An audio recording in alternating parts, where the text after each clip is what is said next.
Prijazno pozdravljeni spoštovani gledalci lokalnega programa TV Studia Bistrica v naši drugi septembrski oddaji Bistriški tednik.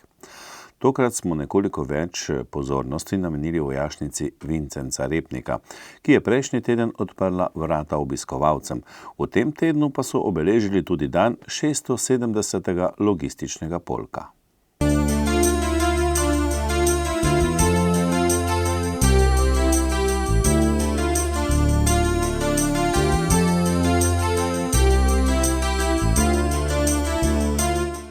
V petek 6. in v soboto 7. septembra so v Slovenski Bistrici gostilo 23. prireditev podobe bistriških domačij. Osrednje prizorišče kmetijsko-turistične prireditve je bilo v Bistriškem gradu, nekaj dogajanja je bilo tudi v okolici mesta. Uvodoma je v petek prireditev obiskala doktorica Aleksandra Pivec, ministrica za kmetijstvo, gozdarstvo in prehrano, ki je na delovnem sestanku prisluhnila težavam kmetov z bistriškega območja in jih seznanila z načrtovanimi ukrepi ministrstva. Tudi na območju upravne enote Slovenska Bistrica kmetom vsako leto vedno večjo škodo od večjih nalivih povzroča razlivanje in poplavljanje vodotokov. Ministrica je o tej problematiki povedala. Kar se tiče stanja vodotokov, v vsakem primeru seveda potrebujemo še enega sogovornika, to je Ministrstvo za okolje in prostor, ki je odgovorno za čiščenje vodotokov in šele potem v drugi fazi, ko je to poplavno območje in pride do škode na kmetijskih zemljiščih, seveda je to del našega ministrstva. Mi se o tej problematiki pogovarjamo v širši regiji, tudi poplavno območje reke Drave je konstanten problem in jaz sem priporočala oziroma svetovala, da se na naslednjem obisku v mesecu oktobru, ko bomo naredili neke vrste regijski obisk in si tudi ogledali to stanje na terenu, da se nam pridružijo tudi seveda sodelavci Direkcije za vode oziroma Ministrstva za okolje in prostor in da poskušamo k reševanju problematike celovito pristopiti. Kar se tiče drugih težav, ki so povezane in je bilo izpostavljeno želja in potreba po pridobivanju kmetijskih zemljišč za nove mlade prevzemnike oziroma za širjenje obstoječih kmetijskih gospodarstev. Kot veste, smo mi pred kratkim pripravili predlog zakona, s katerim smo tudi na nek način predvideli preusmerjanje kmetijskih zemljišč od večjih zakupnikov k, se pravi, manjšim kmetijam oziroma prednostno mladim prevzemnikom. Govorim seveda samo o tistih zemljiščih, katerih lastnik je država, kajti država lahko aktivno upravlja samo s tistimi zemljišči, katerih lastnik je. Ta predlog je seveda v javnosti sprožil številne burne odzive. Jaz zato predloga namerno nisem dala v naprejšnjo proceduro, kajti prepričana sem, da kolikor bi tem odločali pod vplivom čustev in različnih številk, ki so v javnosti takrat zaokrožile iz raznih študij, ta zgodba, se pravi, se bi zakomplicirala in se ne bi enostavno rešila. Torej, čustva so se majčkeno pomirila, jeseni bomo sedli za mizo, zadeve še enkrat pogledali in se vendar poskušali dogovoriti, da v nekem razvojnem načrtovanju z temi zemljišči vendar začne država aktivno upravljati in da se v dogovoru znotraj posameznih regij, glede na prioritetna področja, ki želimo krepiti in dvigovati, do teh prenosov zemljišč tudi pride. Ministrica je kmetom predlagala, da kakovostno pridelano hrano vključijo v produkte z višjo dodano vrednostjo, kar bi povečalo njihove prihodke. Ena od možnosti, ki se ponuja, je po njenih besedah združevanje doma pridelane hrane in turizma. Mi v Sloveniji imamo, jaz vedno ponavljam, odlične pogoje za pridelavo kmetijskih pridelkov. Ti pridelki seveda imajo visoko dodano vrednost, kajti Slovenija je še izjemno naravno ohranjena oaza, če smem tako reči, kar pomeni, da tukaj pridelujemo še vedno zdravo in kakovostno hrano. Da bi tej hrani dali večjo dodano vrednost in bi bila tudi bolj konkurenčna na samem trgu in seveda na ta način tudi bolj dobičkonosna za prihodkovno stran kmetij, pa jo je treba vključiti tudi še v produkte z večjo dodano vrednostjo in to prav gotovo so turistični produkti. Zato si želimo spodbuditi večjo povezanost in sodelovanje med kmetijami in pa turistično ponudbo. Ne nazadnje leta 2021 bomo gastronomska regija Evrope. Do takrat sem prepričana, moramo vzpostaviti boljše modele za povezovanje kmetij in pa gostinskega in pa turističnega segmenta in predvsem zato tudi nameniti spodbude. Zato bomo, kot sem že omenila, v začetku leta razpisali ukrep, s katerim bomo pomagali pri razvoju in investicijah povezanih z turistično ponudbo na samih kmetijah in seveda potem na ta način tudi spodbuditi pridelovalce, da vendar večino svojih izdelkov prodajo doma in da to je del nekih širših turističnih zgodb, ki v to regijo potem seveda tudi privabijo več obiskovalcev in ti seveda tudi tukaj potem pustijo več finančnih sredstev.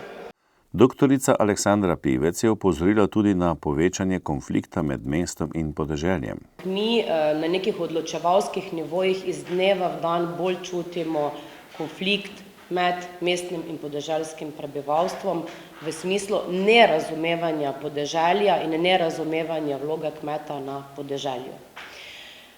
Mi vsak teden dobimo vsaj en glas civilne iniciative, ki želi nekaj v zvezi s kmetijstvom prepovedati. Od prepovedi fitofarmacevtskih sredstev do nasprotovanja izgradnji hlevov, do nasprotovanja upravljanju z zvermi, ki je trenutno najbolj aktualno, do prepovedi gnojenja, vožnje s traktorom po cesti. Skratka, več ali manj res se ta konflikt tako poglablja, je sigurno posledica tega, da se vedno več ljudi iz mesta preseljuje tudi v podeželski prostor in ne razume več vloge kmeta in tega, da podeželje je prostor, kjer kakšenkrat tudi smrdi, ker se gnoji, kjer so traktorji na cesti, kjer so hlevi. In če bomo mi želeli skrbeti za svojo prehransko varnost in pa samooskrbo v državi, seveda moramo v podeželskem prostoru kmetijstvo ohranjati. In to je en od faktorjev, ki ne samo, da povzroča izjemno burne reakcije različnih civilnih iniciativ, ampak omejuje vse sorte gradenj in investiranj na podeželju. Zato s tem se moramo začeti soočati in v javnosti nekako blažiti ta konflikt. Jaz mislim, da je ta naloga resnično na nas vseh skupaj, ker če ne bomo presegli tega, bomo mi zelo težko dvigovali samo oskrbo na področju, prašičje reje, potem na področju izgradnja rastlinjakov, kjer smo tudi izrazito nizko samooskrbni pri pridelavi zelenjave in vseh drugih stvareh, ki ti konflikti omejujejo. V nadaljevanju so izvedli strokovni posvet na temo priložnosti in izzivi na področju razvoja kmetijstva, zdrave hrane in podjetništva na podeželju, katerega so se udeležile lokalne akcijske skupine iz vse Slovenije. Udeleženci posveta so se med drugim seznanili z nekaterimi aktualnimi projekti, ki so sofinancirani z evropskimi sredstvi. Za obiskovalce je bilo še posebej zanimivo v soboto. Grajska tržnica z lokalnimi dobrotami je bila razširjena, otroci so sodelovali na ustvarjalnih delavnicah, obiskovalci so se ogledali tudi prikaze starih obrti in običajev. Znova se je predstavilo tudi turistično društvo Breza Pragersko Gaj. Mislim, da smo gostje vsako leto. Odkar smo ustanovili društvo in odkar so te podobe nas povabile, se vsako leto udeležimo tega, ker se nam zdi, da pač prvič se društva družimo, ker smo tukaj skupaj, pa tudi ljudje vidijo, kaj se v društvih dogaja, jih s tem tudi pritegnemo. Poleg tega pa v našem društvu malce bolj skrbimo za tiste izročilo, bi rekla, za te dejavnosti, ki danes že počasi izginjajo in predvsem te rože iz krepapirja delamo in pa danes, s to delavnico smo danes tukaj, pa tudi z delavnico izdelave lončenih basov. Takšne male lončene base, to je ljudsko glasbilo, v našem društvu imamo ljudske godce, cugece in eno inštrumentov tudi ljudski bas, ta lončeni in smo rekli, da bomo pokazali malo, kako se je to delalo, ker velja to za eno od ljudskih glasbil. Organizatorji so omogočili ogled čebelarskega centra, kamor so se obiskovalci lahko podali starodobniki ali kočijo. Svoje unikatne izdelke so na 5. rokodelskem prazniku ponujali rokodelci iz vse Slovenije, med njimi tudi Tomaž Kvasnik iz Radovljice, ki izdeluje vrtno orodje in ostale izdelke iz bakra. Kako se je pravzaprav porodila ideja, da izdelujete vrtno orodje in tudi ostale izdelke iz bakra? Ja, takšno orodje se je izdelovalo pri nas v Radovljici vse do prve svetovne vojne, potlej pa bo šlo počasi v zaton, ker pač vse, kar je bilo iz bakra, od zvonov, kotlov, orodja, se je s prvo svetovno vojno pač pretopilo v patrone in na Soško fronto. S tem je šla sama tradicija, sama tehnologija v pozabo.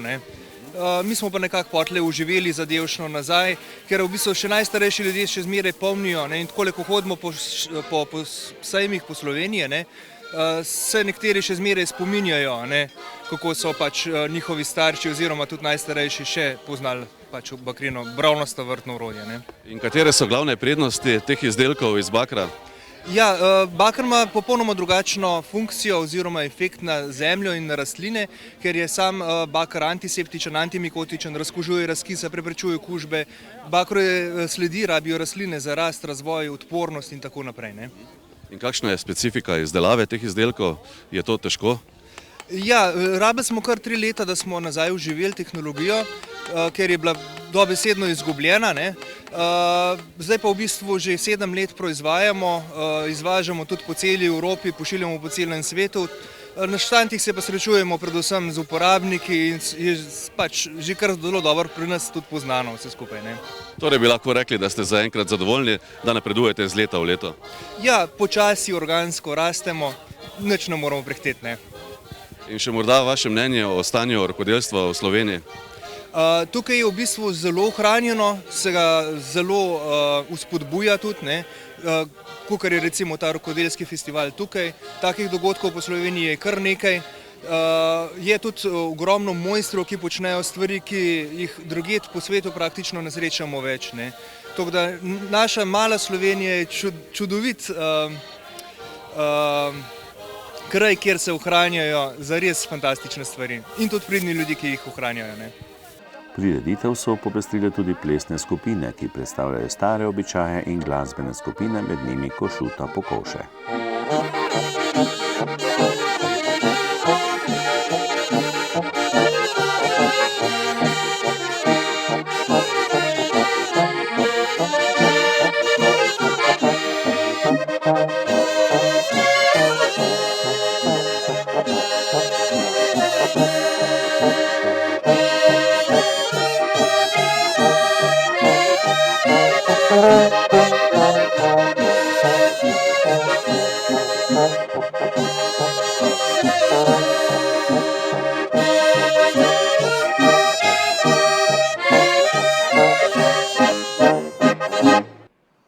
V soboto, 7. septembra, je bistriška vojašnica Vincenca Repnika organizirala tradicionalni dan odprtih vrat.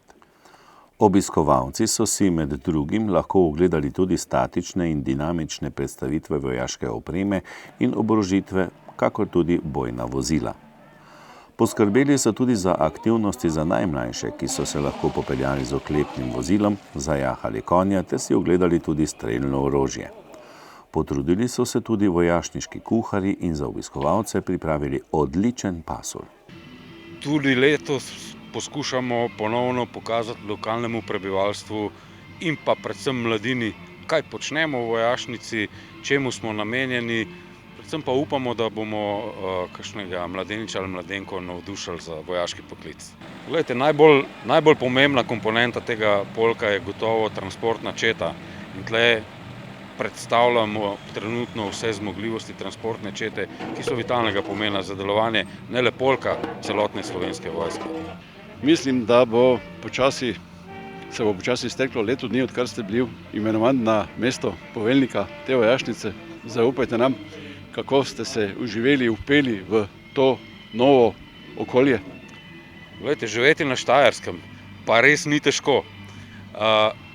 Imam čudovite sodelavce, predvsem pa je okolica nas sprejema res odlično, tako da v vseh pogledih sem navdušen nad potjo v Bistrico, čeprav je dolga iz Ljubljane, ampak sem navdušen vsak dan posebej, ko se peljem v službo, tako da še vedno sem in menim, da bom še kar nekaj časa zelo zadovoljen ob odhodih v službo. V torek, 10. septembra, so v vojašnici Vincenca Repnika pripravili dan 670. logističnega polka, ki deluje v okviru logistične brigade Slovenske vojske. Po krajšem nagovoru poveljnika vojašnice podpolkovnika Francija Mogoliča in poveljnika logistične brigade polkovnika Franca Kaliča so bila podeljena tudi priznanja.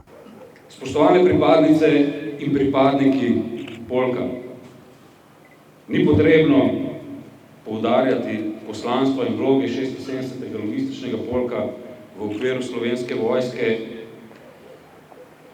Prepričan sem, da vsi v polku in tudi širše to dobro vemo. Zato ob tej priložnosti ne bom razglabljal o tem. Tudi doseženih rezultatov v tem letu ne bom našteval, čeprav bi se lahko z marsičem pohvalil. Poudaril pa bi, ko je frekvenca nalog največja, ko je potrebno hitro in kvalitetno odreagirati, znamo in zmoremo skupaj potegniti v pravo smer. Tudi kakšnega posameznika, ki v tistem trenutku ni najbolj poln energije, znamo spraviti na našo frekvenco. Srčnost in neomajna vztrajnost, iskanje rešitev tudi takrat, ko izgleda, da rešitve ni,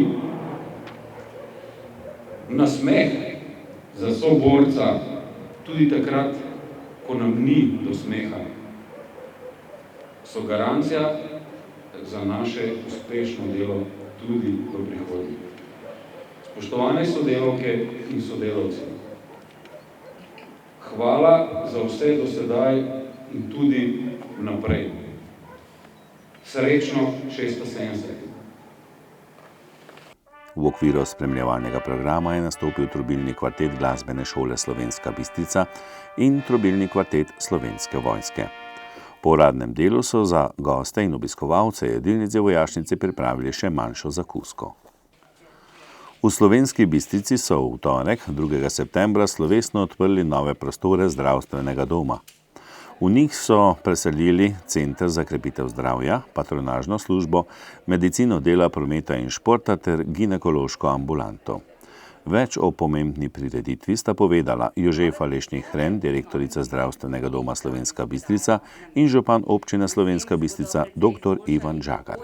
Skratka, gre za konstantna vlaganja tudi na tem področju. Zdaj namen teh vlaganj je seveda na eni strani izboljšati pa olajšati delo torej ekipi zdravstvenega doma, ki sicer uspešno izvaja svoje poslanstvo, na drugi strani pa verjamem, da seveda so tudi torej vsi tisti, ki so deležniki storitev, in bo na nek način tudi obisk zdravstvenega doma na nek način tudi olajšan. Tako da v tem smislu seveda je potrebno to investicijo sigurno na tak način utemeljiti.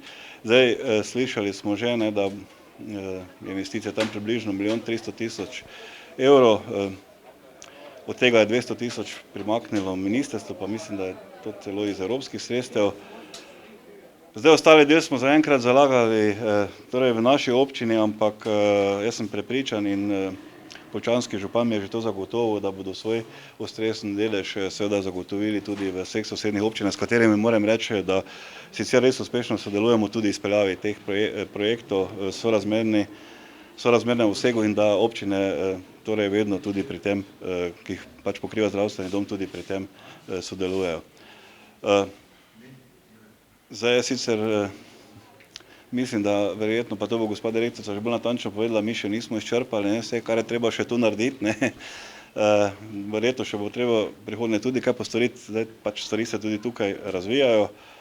Jaz sem prepričan, da bo tudi naklonjenost vseh tistih, ki o tem odločajo v prihodnje, temu pač naklonjena, da bodo stvari se še naprej nadgrajevale, da se bodo storitve lahko lažje in bolj kvalitetno odvijale.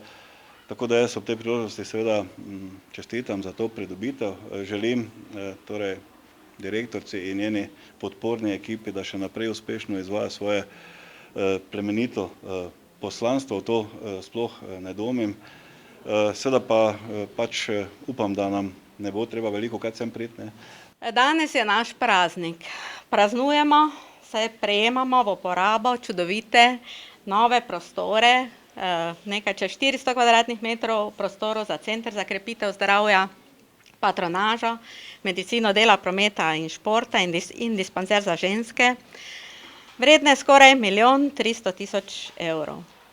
Najsodobneje opremljeni novi prostori omogočajo visoko standarde kakovosti izvajanja storitev našim uporabnikom, To je občanom naših občin ustanoviteljic, Slovenska Bistrica, Poljčane, Makole, Oplotnica. In pa seveda omogočajo bistveno boljše delovne pogoje našim sodelavkam Centra za krepitev zdravja.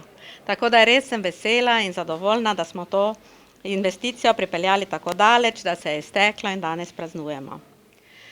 Zdaj v zdravstvenem domu Slovenska Bistrica se že zelo dolgo zavedamo, da je preventiva, izvajanje zdravstveno-vzgojnih vsebin za paciente ključen, zelo pomemben del primarne zdravstvene dejavnosti. Del, ki doprinese k boljšemu zdravstvenemu stanju občanov ogromno. Morda celo več, kot smo pripravljeni priznati, in morda celo več, kakor visoka, hitro rastoča medicinska znanost, zdravili in posegi na čelu. Bili smo ena prvih, pa je celo prvi v Sloveniji, ki smo pričeli z delavnicami zdrave prehrane in gibanja že davnega leta 2001.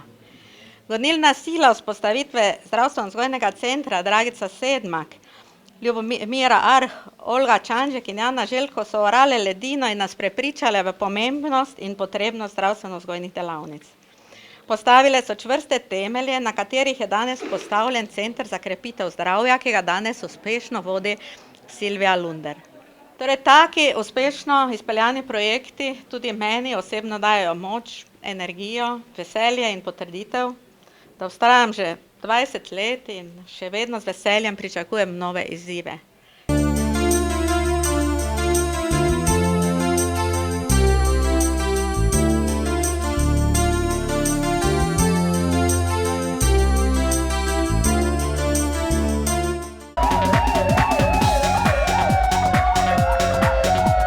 Policisti Policijske postaje Slovenska Bistrica so v času od 2. do 9. septembra obravnavali 11 kaznivih dejanj. Od tega eno kaznivo dejanje velike tatvine, 3 kazniva dejanja tatvine, eno kaznivo dejanje lahke telesne poškodbe, 4 kazniva dejanja poškodovanja tuje stvari, eno kaznivo dejanje nasilništva in eno kaznivo dejanje grožnje. Slovenska Bistrica. Policisti so bili obveščeni o kaznivem dejanju namernega poškodovanja parkiranega osebnega vozila, s čimer je storilec lastniku vozila povzročil za 500 evrov materialne škode. Cezlak. Neznani storilec je iz rezervoarja delovnega stroja odtujil cirka 300 litrov dizelskega goriva in s tem lastnika oškodoval za 400 evrov. Farovec. Neznani storilec je na parkirišču poškodoval pnevmatike na osebnem vozilu ter tako lastniku povzročil za 300 evrov materialne škode. Policisti so bili obveščeni o 15 prometnih nesrečah. V 5 primerih so odstopili od kraja ogleda prometne nesreče in udeležencem izdali pisna obvestila. V 5 primerih so prometno nesrečo zaključili z uradnim zaznamkom, prav tako v 5 primerih pa so povzročiteljem izdali plačilni nalog. Zaradi vožnje pod vplivom alkohola so izvedli 4 ukrepe. 3 voznikom so začasno odvzeli vozniško dovoljenje in izdali plačilni nalog. Zoper enega voznika so na Okrajno sodišče Maribor podali obdolžilni predlog za uvedbo postopka. Izdali so tudi 45 plačilnih nalogov. Zaradi suma kršitev javnega reda in miru so posredovali v enem primeru na javnem kraju. Prav tako so na prometnici Ptuj Slovenska Bistrica uporabili prisilno sredstvo Stinger, s pomočjo katerega je bil prisilno ustavljen voznik osebnega vozila, ki je kljub pravilnemu ustavljanju vozila strani policistov nadaljeval vožnjo. Policisti so obravnavali tudi požar na stavbi v Ošlju, kjer je nastalo za cirka 40 000 evrov materialne škode.